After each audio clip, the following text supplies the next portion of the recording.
Greetings, Mindcrafters, and welcome to another exciting Minecraft discussion. My name is Kimberly Quinn, and I am so excited to have this talk with you about how to lead and engage in and experience an inspired life. And so right now I'm down in the Zen Den because it's been raining for a while, which is good because we totally needed it. A little change of atmosphere, and our youngest daughter, who's currently living in Denver, did this whole thing, and it's so simple and Spartan and conducive to creativity that I thought it really went well with the theme of being inspired, because being inspired just basically means in spirit, connected to. And with all the distractions, the many, I don't have to tell you, right? The many distractions and the info overload and all of that, all this, surrounded by all this knowledge, what we are really starving for, in my opinion, is wisdom. And so I thought that coming down here to this lovely Zen Den, where our daughter Delaney worked her decorative magic and made it beautiful, beautiful color behind me. And there's a picture behind me, my grandmother decoupage, my beautiful grandmother. I loved her so much. She was my everything. And on that wall, what you can't see, is a picture of in the woods where I walked Giovanni, that the caretaker himself took with a wood scene. And that's all that's in here. Salt lamp, couch, little table thing, and a lamp, that's it. So it's just so conducive to what we're talking about. So right off, I want to give a shout out to Wayne Dyer. I've been listening to him again. I go on Jags, as you know. It's Wayne Dyer and Oprah and Joe Dispenza and Abraham Hicks and loads of other people, because I don't just listen to the same five. They're kind of like my core, but then I offshoot, and listen to different things people suggest to me and such like that. But lately I've just been really drawn to him again, and plus I love his voice. Super soothing. It's like kind of like a massage. Anyway, so Wayne would say that there's certain steps. So we've talked about this, is to really separate yourself the best you can from the opinions of other people. That's just a big I don't care. I like to say I just don't give a fat rat's ass. That kind of just like rolls right out of me.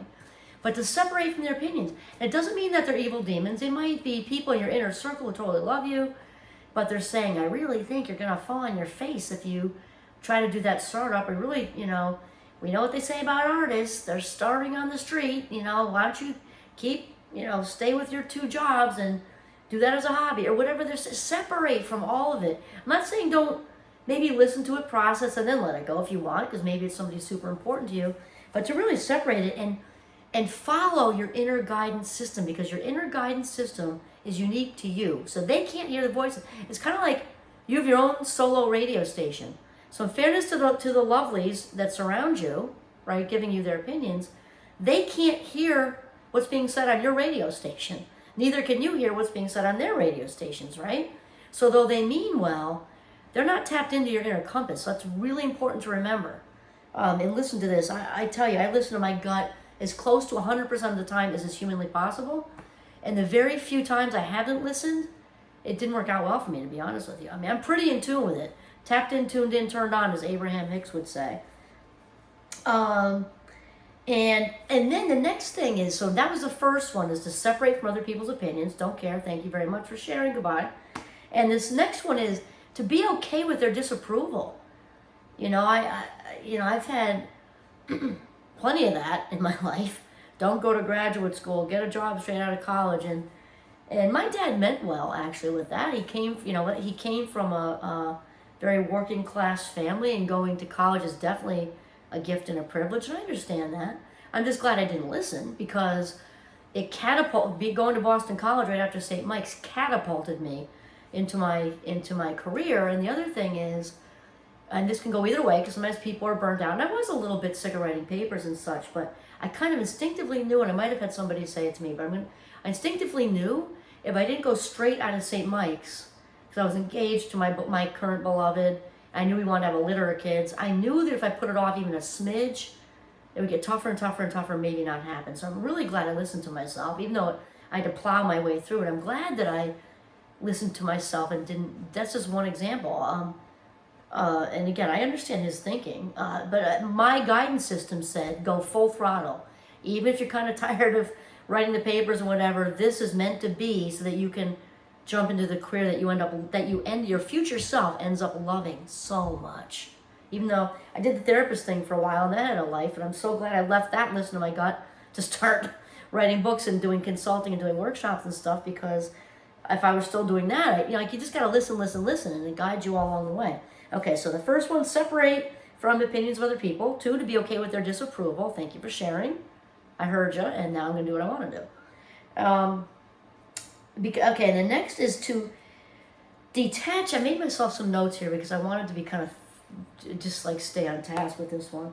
And I also I'm a web thinker, so sometimes I need to do that if I actually have a plan. I don't usually have a plan. Today I have a plan. So if I want to stay on task, I kind of have to make notes, because you'll be hearing about all kinds of things, right? Squirrels everywhere. And actually, we have a lot of squirrels upstairs, which are kind of inspiring me to go every place. Okay, so detach from the outcomes. We've talked about this. Wayne Dyer's big on this. I'm big on this. Oprah's big on this. Abraham Hicks is big on this. Joe Dispenza is big on this. A lot of people in my life who you don't know are big on this. The thing is, and my mastermind friends are super big on this. So we often have it in our head that we are ready for, like, whatever our next move is. I want the promotion. I want to relocate to Italy. I want to, I feel a big travel adventure coming. I feel that my soulmate happening. I feel, I use the startup example. I have some friends doing that. I want to write that novel that's always been in my head. So to really go full throttle with, you see a travel adventure. I have a huge wanderlust. I can appreciate all of you who also do. In fact, I'm headed out somewhere next week. You're going to see it because I'm going to film everything.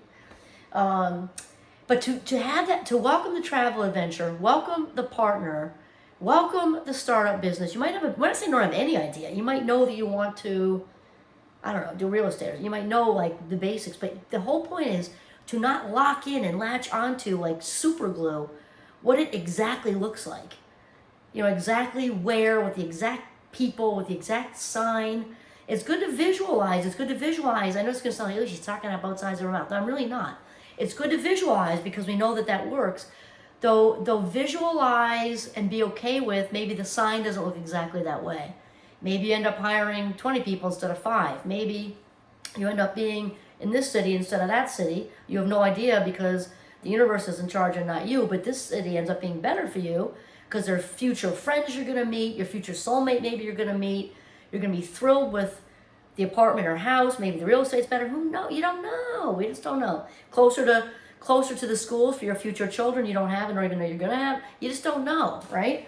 So we don't want to stay away from being attached to outcomes. Be very, the act as if thing. I cannot say enough about the act as if thing. I spent the weekend with my mastermind friends, and they are just some of the most amazing, talk about meant to be. Talk about the most amazing, awesome people. And I have lots of awesome people in my life, and these are all new awesome people. And they're heart-centered, very spiritual, very, very successful. And this all, actually, I didn't even plan that part. They're good to talk about right now because they're passion-driven, and they're all really successful, and they all have big life stories. Stuff happened to them. You don't get to be in your 40s and 50s, a couple of them in their late 30s even. 40s and 50s, a couple are in their 60s. They've been around the block more than a few times, and they've become, I can't even think that one that wasn't. I mean, super inspired and listening to the inner voice. And I didn't even plan that, but that so fits here because I'm surrounded by people who are doing the same thing. So it makes sense that I kind of landed with them, and my life just unfolded that way. And it was a reach out off LinkedIn. And I'm like, what's this? And I'm like, there's all kinds of scams out there. It ended up being this amazing group I've been in for 6 months now and don't ever intend to leave because I found my peeps, In addition to my St. Mike's peeps, of course. I found my peeps. I mean, they're just absolutely amazing people. So anyway, a little tangent, but it gives a visual to what we're talking about because they walk around inspired and they're on the authentic path, straight away. Okay, so, there we go. With the whole mastermind thing came up with this act as if thing. So I spent the whole weekend before this weekend about this positive mindset with act as if. So we're not talking about just the visual. We're talking about actually feeling, how it feels to have that partner come into our lives and feel first the output of love we're putting out there because that attracts a partner and not like blonde hair, dark hair, blue eyes, brown eyes, 6 feet, 5 feet. They're an athlete. They love to go to the library. whatever they like to cook. Just throw it out there, but don't have an exact replica of, just like be open to what the universe or source with a capital S brings you. Act as if you've already got the partner. Act as already if the travel adventure is happening. Okay, and then because it's about the detaching from the outcomes. Wayne Dyer uses the dance example, like maybe like a professor. I'm thinking of Alvin Ailey. I saw when I was a kid. The ballet out of New York City. That just came in my head right now. Or picture a Broadway show. Our daughter just got back from. She met Leah Michelle, her very favorite actor who's on Glee.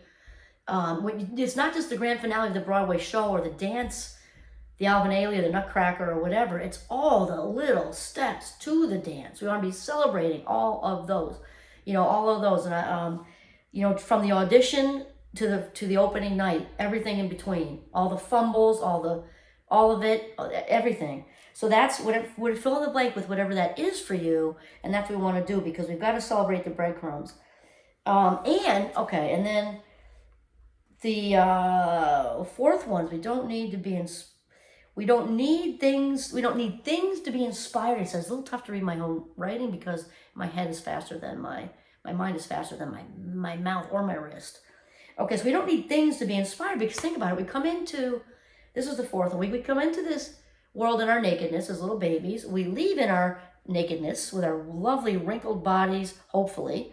We all make it that long. Of course, it doesn't always happen, but ideally, our wrinkled bodies, weathered by life with tons of wonderful, memories and everything. We leave like that. So we come in naked, leave naked. So we don't need things to be inspired.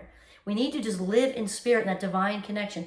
Again, I'm not talking about religion. I'm talking about that divine connection that just is this fluid energy that connects us all. And it isn't going to happen that you're going to, achieve your authentic self, live your best vibe, success, however you define it, without that connection. Because if you kind of pinch yourself off from the creator of all things, regardless of how you label that, it does not work to fly solo. We can't really fly solos. It's kind of like, just kind of to just kind of realize that and know that and think of how powerful this connection is. Because, the connection that flows through all of us, like electricity through the house or, whatever, this source, literally creates worlds. Think about that, like running right through us. It's pretty cool. Okay, so we just have to live in spirit, whatever you label that as. Okay, and the fifth one is, don't die wondering what you could have done. Amen. I can't say enough about this. I know for me, I have no intention of going to my great reward, as my grandmother would say. Love you, Grammy. I have no intention of going to my great reward till I am finished playing all the music I have in me. And my music just keeps making more music. So at a fabulous 58, I don't have any intention. Maybe eventually I'll slow down, but right now, just my ideas have ideas, and I got to do it all. That's where I'm at right now. And you certainly don't want regrets. You don't want that. Just at least if you try it, it flops, who cares? At least you tried it. At least you tried it. And you hopefully enjoyed trying it. Maybe it led to something else. How many stories are there out there of famous people who thought they were doing this and ended up doing that? And had they not flopped at that, they never would have ended up here. So many famous people have stories like that. I would say most of them, actually. And then the last one is trust the timeline. Trust, because I think, especially with my fast mind, right? The ADHD thing, I prefer to say fast mind club. Especially with my fast mind, I want things yesterday. I'm aware of it.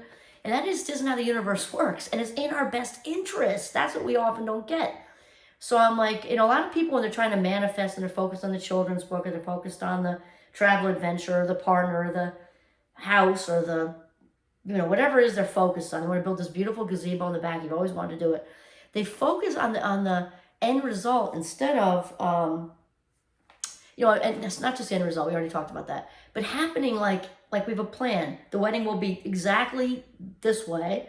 The whatever will be exactly that way. My dream house I'm building will look exactly this way and be done now. Anyone who's ever built a house knows that ain't going to happen, because it just doesn't work like that. Or the job is going to look exactly like that. We talked about the partner looking exactly like that.